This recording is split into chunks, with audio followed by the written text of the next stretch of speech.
For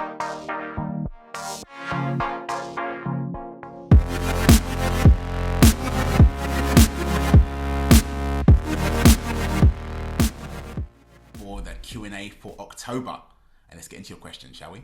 And the first question is from Mind, and they ask, hi Ahad, you mentioned there will be no need for other blockchains in the long run once Tau is up. Can you elaborate more on why? There are so many chains now and anyone can launch a new one anytime. There are also big money interest groups that don't necessarily want to be on a blockchain that's not part of their operations. There's also a blog post talking about this matter, and they've linked to the URL. I'll put that URL in the description. If you don't mind, perhaps write a blog post to address your point of view. Regarding not needing more blockchains in the future, and the many blockchains that exist today, well, many blockchains that exist today are also not needed. That's pretty much obvious. No one needs all these blockchains. But the point is that with Tau, no one will need another blockchain, disregarding whether people will create, even if there is no need, is because the whole point in Tau is that it can change with time. And whenever, let's say, a new algorithm is found, it can be implemented directly over Tau. Tau is always new. That's the whole point. Always regenerates according to how the users want it to be. Thank you very much, Ahad. And the next question is from Cryptic Overlord.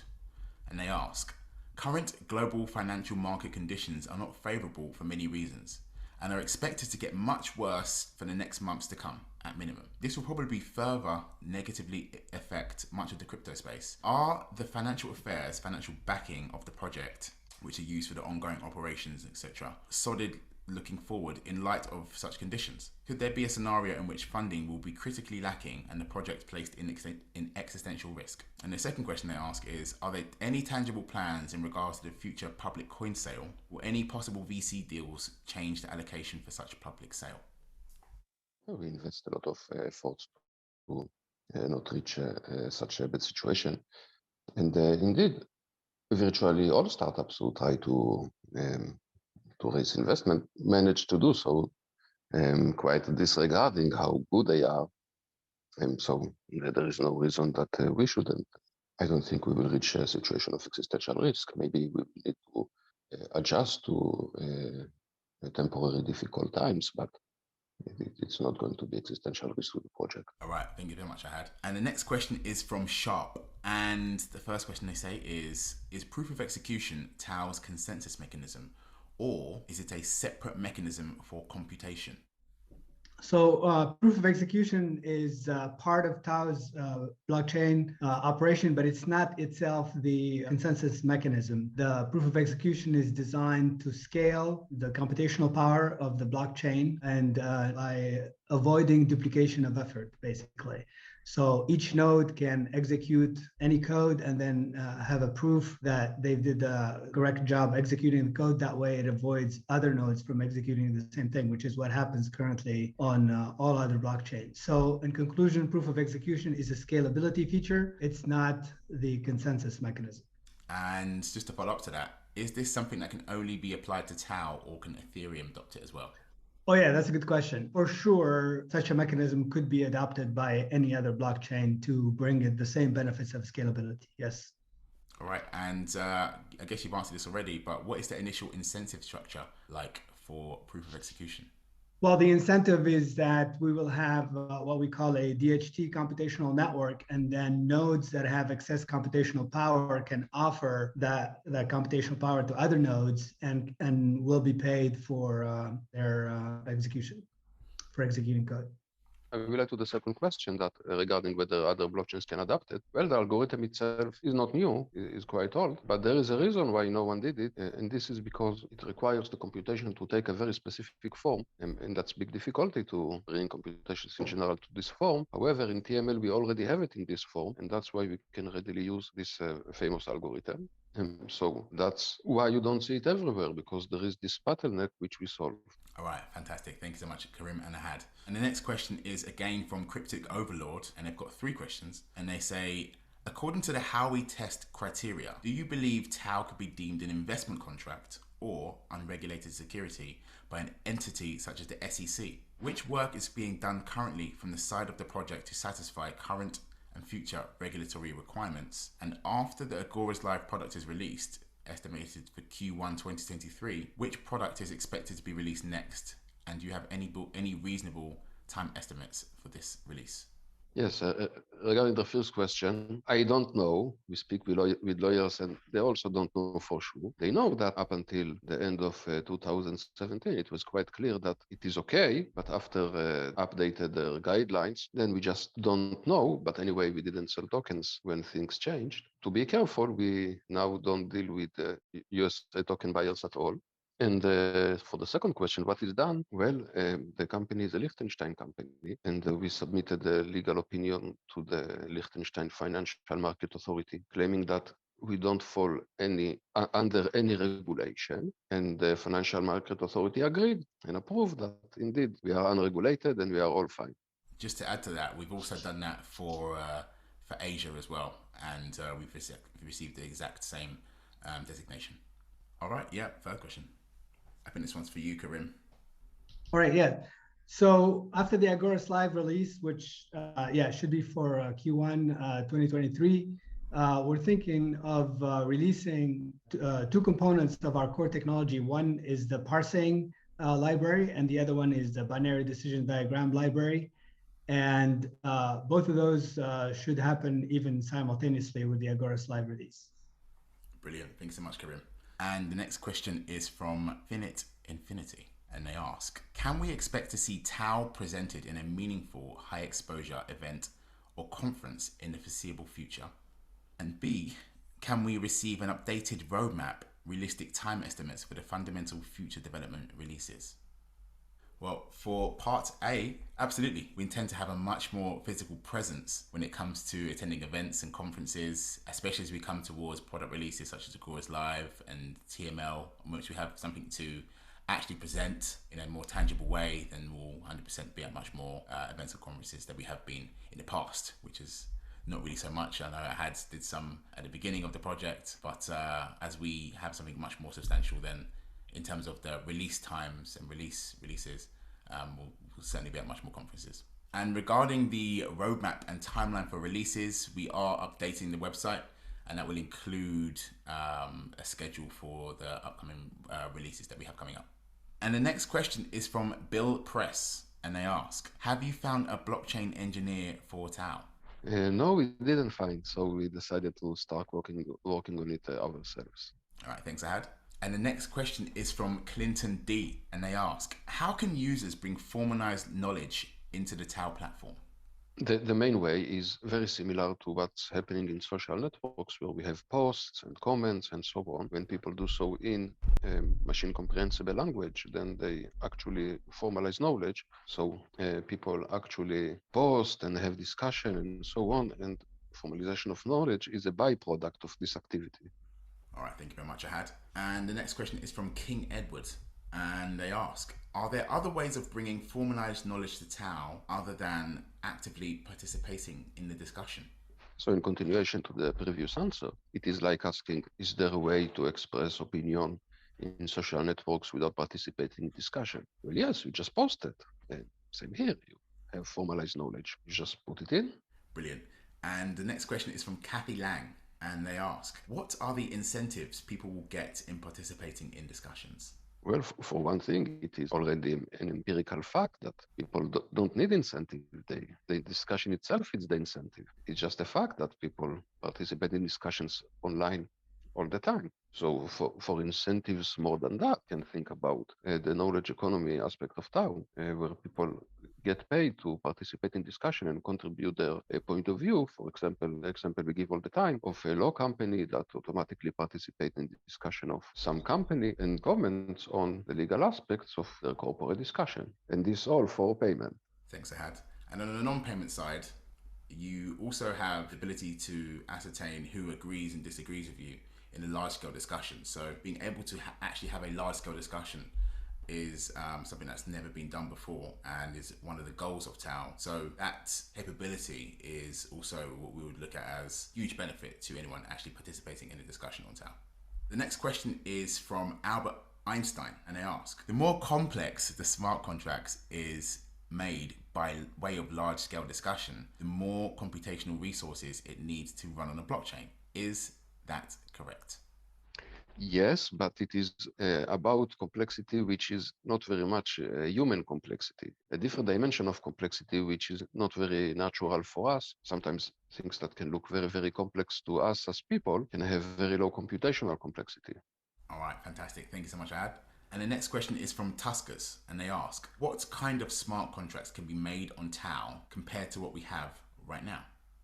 The smart contracts right now are programs. They are machine instructions. But see that contracts in real life are never machine instructions. They're just a whole other thing. But in programming language, you can speak only about machine instructions. You cannot speak about all the other things like real life concepts. But smart contracts on Tau will employ knowledge representation languages that allow contracts to take a form much more similar to real life contracts that we have.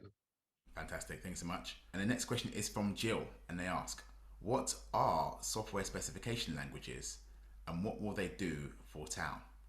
There is a difference between code and software specification. And the difference is that code is machine instructions. So each code is also a specification by its own, but specification is much broader than that. For example, you can tell your GPS application reach from point A to point B. That would be a specification, but the code will be the actual instructions, the actual way to reach from point A to point B. Specification is much more general than code. In code, you need to say what happens at each point of time. In a specification, you can, for example, give global statements or even say things that should not happen. In code, you cannot say what will not happen. You can only say what to do. But in a specification can be anything you want to say about a program. So a specification can be very partial. It just says one thing. And there can be many programs that admit that specification, in contrast to code, where each code is exactly one program. And what it will do for Tau? Well, Tau is all about a network that is controlled by its users. The users say what Tau should be like, and then Tau becomes what the user decide that it should be. And they do so precisely by those means of specifications. Tau is a software, and the users speak in software specification language to say how the network should be like. All right, and a follow-up question to this is actually from Billy, because they ask, and how would users benefit from using software specification languages? How users will benefit? Well, right now, users are very marginal in the decision how the software should be like. Software is there only for the users. It's all about the users. But no one other than us found a way what the users want into account. Just imagine the feeling when your phone wants to install an update. No one asked you what the update should be like, even though it's your phone. Tau is all about giving the users control on the software they use. Thank you so much, Ahad. And Leo David asks, can a person without programming or background knowledge participate in a discussion of creating a smart contract under Tau? And if so, how would this be possible? Well, remember that to create a real life everyday contract in natural language is also not so easy. This difficulty is not going to disappear. So yes, you will not need to be a full-fledged software developer to create smart contracts over Tau, but that is not to say that it's going to be completely simple and a 1 second thing. All right, and Bot asks, what is your personal definition of singularity? Well, for me, singularity is when we reach a situation where computers are in practice much smarter than people, and you can speak to the computer like you speak more or less, and to someone which is, I don't know, 1,000,000 times smarter than the smartest man in history. And this for me is the singularity. This is going to change the world as we know it. Thank you very much, Ahad. And the next question is from Kathy, and they ask, what value does computational resources bring over Tau? And why do we need to have more computational resources compared to what we have right now? We addressed this question of computational resources in a couple of earlier questions. The issue is not of more computational resources. The issue is how scalable and how scalable the blockchain is. Basically, what we'd like to see is that we'd like to see for our computational resources to add up constructively, which is not the case on other blockchains. On other blockchains like Ethereum right now, every node in the network has to execute all the smart contract code, which means that if you add more nodes, you're not really adding to the scalability or the computational resources of the blockchain as a whole. And that's the dynamic we're trying to get away from. We're trying to create a blockchain where, all of our computational resources add up constructively, meaning if you double the number of nodes, you get double the computational power on the blockchain, which will be needed for processing all the smart contracts and discussions, like as we talked about in another two questions earlier. Thank you so much, Karim. And this next question is from Fine Apple, and they ask, "Hi Ahad, could you explain more of what you meant in your question and answer 3 years ago when you said that users decide how Agoras would be and change over time? Please give more examples for us to understand better. Thanks." For example, after the system is very mature with a lot of knowledge, you will be able to say something like, I want the system to be fair. And what fair means, it will take meaning according to all other knowledge related to fairness that users put on the system. And it will take this definition of fairness and apply to the network itself to make it fair. All right, thank you so much, Ahad. And the next question is from Sharp, and they ask, "Last month, Ahad said one of the main focuses is on the standalone application software specification framework. Does this include software synthesis?"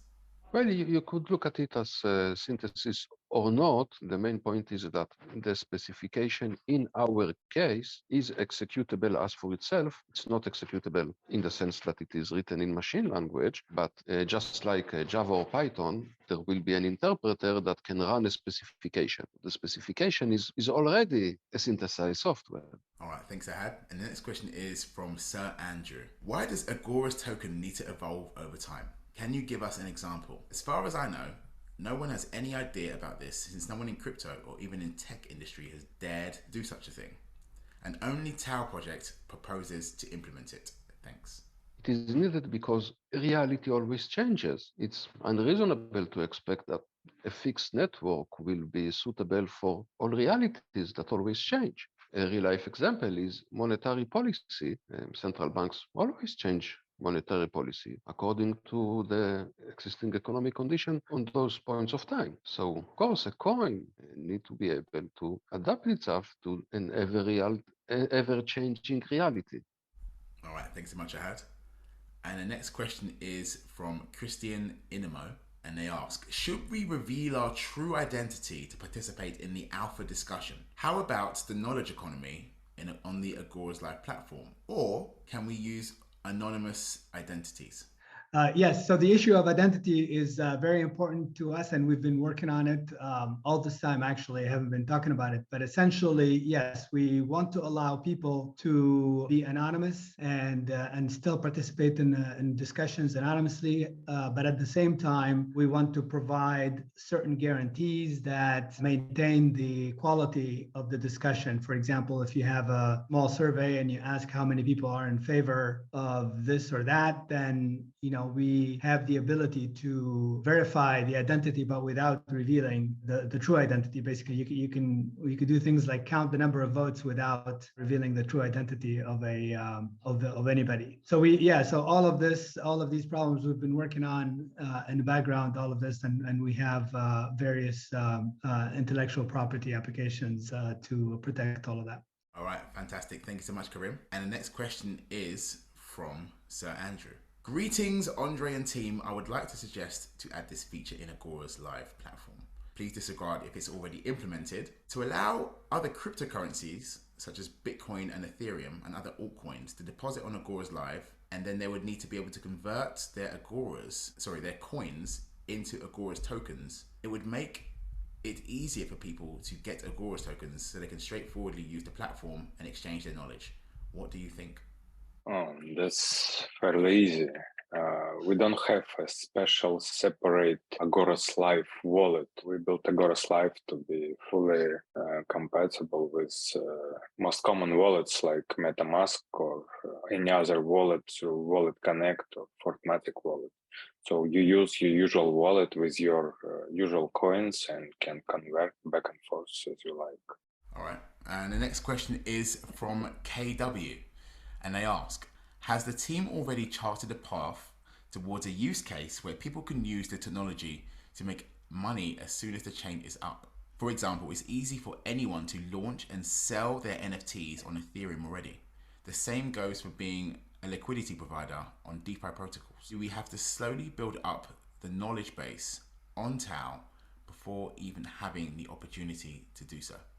In general, yes, it will take a full effect when we slowly build a knowledge base, but things that you will be able to do quite immediately is, well, at least at certain stage of readiness of the network, is all that has to do with knowledge economy, or in earlier stages, things to do with maintaining the network, like running smart contracts. And regarding hedges and things like this will come when we have implemented our derivatives market. All right, fantastic. Thank you so much, Ahad. And we appreciate every single question. Please keep them coming in. There was a lot of questions this month. Please bring them in. We like answering all of them. All right, and we'll see you in the developer update. Cheers.